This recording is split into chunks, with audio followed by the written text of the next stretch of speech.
एक जो आपने सवाल किया है कि हम आखिरी गोली और आखिरी फौजी भी अपना जो है जब तक है इंशाअल्लाह ताला हम कश्मीर के लिए इंडिया के लिए जंग करने के लिए तैयार हैं। तो मोदी ये बात सुन लो कि ये मुसलमान वो कौम है जिनके पास 313 सहाबा चले थे। कितने सहाबा चले थे जरा बोल जोर से बोलो, 313। और पूरी दुनिया का हमने नक्शा तब्दील कर दिया था। सहाबा इकराम ने पूरी दुनिया का नक्शा तब्दील कर दिया था। ये 313 वाली जमात है। ये अपने सर कटा सकते हैं लेकिन किसी गैर के आगे झुक नहीं सकते, बिक नहीं सकते। अपने मुसलमान भाई को अगर दुनिया के किसी कोने में हमारा मुसलमान भाई, हमारी बहन, हमारी बेटी या हमारी बच्ची को तकलीफ होती है तो ये हमारे जिस्मों में दर्द होता है। हम इस दर्द को महसूस करते हैं, हम इस तकलीफ को महसूस करते हैं। तो हमने कश्मीर के अंदर 13 दिन हो गए कर्फ्यू नाफज किया हुआ है, कश्मीर को बंद किया हुआ है। बच्चे दवाइयों के लिए जो लोग हैं वो घरों से नहीं निकल सकते, नमाज नहीं पढ़ सकते। जुमे की नमाज तुमने नहीं पढ़ने दी, ईद की नमाज तुमने नहीं पढ़ने दी, कुर्बानी तुमने नहीं करने दी, और मुसलमानों पे तुमने जिंदगी का जो दारो मदार है वो तंग कर दिया। लेकिन याद रखो, अगर हमारा जनरल बाजवा ये कहता है, अगर आसिफ गफूर ये कहता है, अगर हमारा वजीर आजम ये बात इमरान खान कहता है, तो इमरान खान, वजीर आजम और हमारी फौज बाद में जाएगी। हमारी वाम पेटों पे पत्थर बांध के लड़ने वाली है। ये इंशाअल्लाह ताला पाक फौज से पहले पहुंचेंगी और पाक फौज के शाना बिशाना लड़ने के लिए तैयार है। और इंशाअल्लाह ताला मोदी को हमारी अवाम सबक सिखाएगी और इंशाअल्लाह ताला पूरी दुनिया के अंदर, इस्लामी काउंसिल के अंदर उनके जो वजीर दाखिला की बेइज्जती हुई है वही दुनिया के लिए बड़ी है। तुम पे खुदा का क्या टूट पड़ा है, तुम पे अल्लाह का अजाब आ गया है, तुम पे क़यामत ढाई गई, तुमने मुसलमानों पे क़यामत ढाई है और तुम्हारे ऊपर अजाब अल्लाह की तरफ से आ गया। इंशाअल्लाह ताला तुझ पे खुदा का अजाब भी आएगा, अवाम की बदवाएं भी आएंगी और अवाम तुझे इंशाअल्लाह ताला मारेगी। और इंशाअल्लाह ताला मेरी कौम के वो लोग जो नस्वार खाते हैं, जिन्हें तुम कबायली लोग कहते हो, जिन्हें तुम पठान कहते हो, वो तुम्हारा वो असर करेंगे कि तुम्हारी आने वाली नस्लें याद करेंगी। बिस्मिल्लाहिर्रहमानिर्रहीम। आपने जैसे ये सवाल किया है ना कि जनरल बाजवा साहब ने आज कहा है कि जो पुराना कब्ज़ा है कश्मीर का, भारत वो छोड़े और कश्मीर को भूल जाए। याद रखें कि कश्मीर पाकिस्तान की शाहराग है। जहाँ कश्मीरियों के दिल धड़कते हैं वहाँ पाकिस्तानियों के दिल धड़कते हैं, और जहाँ पाकिस्तानियों के दिल धड़कते हैं वहाँ कश्मीर के दिल धड़कते हैं। और ये जंग कोई मामूली जंग नहीं है, इससे पूरी दुनिया में एक इनकलाब बर्पा हो जाएगा। और हम अल्हम्दुलिल्लाह कि हमें अल्लाह तबारक व तआला ने सब्र की ताकत भी दी है, हौसला भी दिया है और लड़ने की ताकत भी दी है। तो वो मोदी ये भूल जाए कि आज से 50 साल पहले पाकिस्तान की तरफ से, कश्मीरियों की तरफ से एक मुकदमा दायर किया गया था अक़वामी मुत्तहिदा में, जिसमें कहा गया था कि अक़वामी मुत्तहिदा ने आखिर में फ़ैसला दिया था कि कश्मीर खुद मुख्तियार है, वो अपना फ़ैसला खुद करे। पूरे जम्मू आज़ाद कश्मीर, उन्होंने कहा था भाई अपना फ़ैसला आप खुद करें, आप पाकिस्तान के साथ रहना चाहते हैं आज़ाद हैं, आप पाकिस्तान के साथ रहें, आप जो फ़ैसला करें। कश्मीरियों का एक ही फ़ैसला है, कश्मीरियों की एक ही आवाज़ है, कश्मीरियों की एक ही जद्दोजहद है, कश्मीरियों की एक ही कुर्बानी है कि हम पाकिस्तान के साथ रहेंगे। हमारा जीना पाकिस्तान के साथ, हमारा मरना पाकिस्तान के साथ। बाजवा ठीक कहता है और बाजवा साहब जो कह रहे हैं इंशाअल्लाह ताला वो उस पर अमल करके भी दिखाएंगे, क्योंकि वो पहरा देने वाले शख्स हैं। जैसे जनरल ज़िया-उल हक था, आज उनकी बरसी भी थी।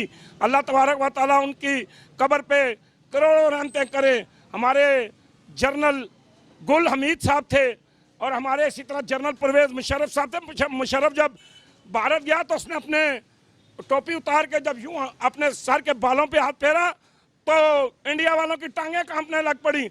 उनके मारे नफ्सियात ने कहा इनके साथ जंग ना करना, अगर जंग की तो ये महंगी पड़ेगी। वो दलेर जनरल थे, बहादुर जनरल थे। आज हमारा जो बाजवा साहब है वो दलेर जनरल है और उस जनरल के अंदर ये खूबी है कि वो कश्मीर के चप्पे चप्पे का वाकिफ़ है और वह पूरे कश्मीर को, मैं कहता हूँ उसके दिमाग में एक ही नक्शा है कश्मीर का। हमारे जनरल साहब जो कह रहे हैं वो बात मान जाओ मोदी, वरना तेरा वो असर होगा कि तेरी आने वाली नस्लें भी याद रखेंगी। क्योंकि हमें अपने जोग्राफिया में बच्चों को पढ़ाने के लिए एक चीज़ का इजाफा करना पड़ेगा कि किसी ज़माने में इंडिया भी था, तुम नक्शे से मिट जाओगे, तुम याद रखोगे कि तुमने किस कौम से टक्कर लगाई है। आज जैसे हमारे तर्जमान पाक फौज आसिफ गफूर साहब ने कहा है कि हमारी तैयारियां मुकम्मल हैं, और ये याद रखें मोदी, खाली हमारी फ़ौज की तैयारियां नहीं, हमारी आवाम का बच्चा बच्चा तैयार बैठा हुआ। और मैं तुम्हें एक और बात बता दूं, कुछ लोग असले से लड़ने वाले हैं हमारे पाकिस्तान के अंदर, कुछ लोग तलवारों से लड़ने वाले हैं, कुछ डंडों से लड़ने वाले हैं, कुछ पत्थरों से लड़ने वाले हैं, और वो पहाड़ों से टकरा जाते हैं। लेकिन हमारे पास एक ऐसी कौम भी अल्लाह के हुक्म से जो नस्वार खा के तुझे मारेगी, और इंशाअल्लाह ताला वो जब कबाली निकल आए ना तो तुम्हें भागने का रास्ता नहीं मिलेगा। जिस तरह सन 1948 में से हमने, हमारे पूरे पठान भाई वहाँ कश्मीर में पहुँच गए थे, जम्मू भी तुमसे ले लिया था, तुम भाग गए थे।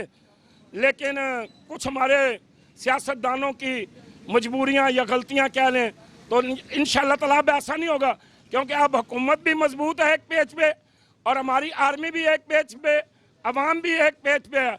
इंशाअल्लाह ताला मोदी, हम तुम्हें कश्मीर लेके बताएंगे, कश्मीर हमारा है, पहले भी हमारा था, अब भी हमारा है, और इंशाअल्लाह ताला हमारा रहेगा। तुमने वहाँ पे जो अमन और सुकून बर्बाद किया है, जो छोटे छोटे मासूम बच्चे, और जो तुमने वहाँ पे औरतों के बेरुमती की है, वो पूरी दुनिया ने देख लिया। और पूरी दुनिया में 15 अगस्त को यौम स्याह मनाया गया। बच्चों ने, नौजवानों ने, बुजुर्गों ने, माँओं ने, बहनों ने काली पट्टियाँ, काले झंडे लहराए कि मोदी के इस इक़दाम को पसंद नहीं किया। और पूरी दुनिया के अंदर, अक़वामी मुत्तहिदा के अंदर, यूके अंदर, बरतानिया के अंदर, अमेरिका के अंदर, दुनिया के हर मुल्क में तुम्हारे खिलाफ पूरी वाम बाहर निकली है। और दुनिया के हर मुल्क ने तुझे कहा है कि तू दुनिया का सबसे बड़ा दहशतगर्द है, तू मुसलमानों को दहशतगर्द कहते हैं। अब मैं दूसरी बात पूरी दुनिया के इल्म वाले लोगों को बताना चाहता हूँ कि ये गाय का पेशाब पीता है, और ये गाय के पेशाब से नहाता है, और ये गाय के पेशाब से गुस्ल करता है। इसको अपने घरों में मत लेके जाएं, अपने मुल्कों में मत लेके जाएं। ये नापाक और पलीत चीज़ों का, पलीत जो पेशाब है वो पीता है। हम गाय का गोश्त खाते हैं, और इंशाअल्लाह ताला अगली 14 अगस्त को ये पूरी अवाम, पाकिस्तान का बच्चा बच्चा दिल्ली पे जाके परचम लहराएगा, और इंशाअल्लाह ताला हम एक गाय की कुर्बानी भी वहाँ पर देंगे।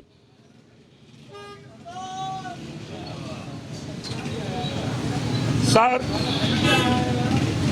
जनाब मौलाना साहब, खैरियत है जनाब? ठीक हो? खैरियत है? अच्छा जी, ये एक जो आपने सवाल किया है कि हम आखिरी गोली और आखिरी फौजी भी अपना जो है जब तक है, इंशाअल्लाह ताला हम कश्मीर के लिए, इंडिया के लिए जंग करने के लिए तैयार हैं। तो मोदी ये बात सुन लो कि ये मुसलमान वो कौम है जिनके पास 313 सहाबा चले थे। कितने सहाबा चले थे? ज़रा बोल, जोर से बोलो। 313। और पूरी दुनिया का हमने नक्शा तब्दील कर दिया था। सहाबा इकराम ने पूरी दुनिया का नक्शा तब्दील कर दिया था। ये 313 वाली जमात है। ये अपने सर कटा सकते हैं, लेकिन किसी गैर के आगे झुक नहीं सकते, बिक नहीं सकते। अपने मुसलमान भाई को अगर दुनिया के किसी कोने भी हमारा मुसलमान भाई, हमारी बहन, हमारी बेटी या हमारी बच्ची को तकलीफ होती है, तो ये हमारे जिस्मों में दर्द होता है। हम इस दर्द को महसूस करते हैं, हम इस तकलीफ को महसूस करते हैं। तो हमने कश्मीर के अंदर 13 दिन हो गए कर्फ्यू नाफज किया हुआ है, कश्मीर को बंद किया हुआ है।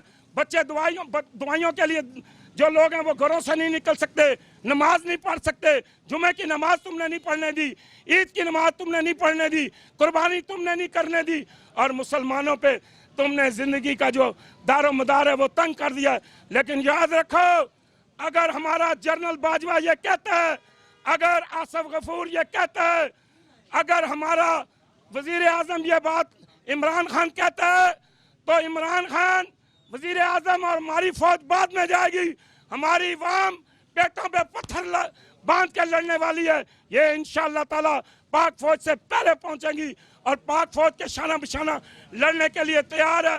और इंशाअल्लाह ताला मोदी को हमारी अवाम सबक सिखाएगी और इंशाअल्लाह ताला पूरी दुनिया के अंदर इस्लामी काउंसिल के अंदर उनके जो वजीर दाखिला की बेइज्जती हुई है वही दुनिया के लिए बड़ी है।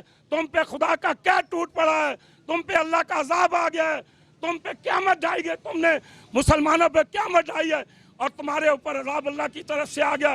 इंशाअल्लाह ताला तुझ पे खुदा का अजाब भी आएगा, अवाम की बदवाएं भी आएंगी और अवाम तुझे इंशाअल्लाह ताला मारेगी।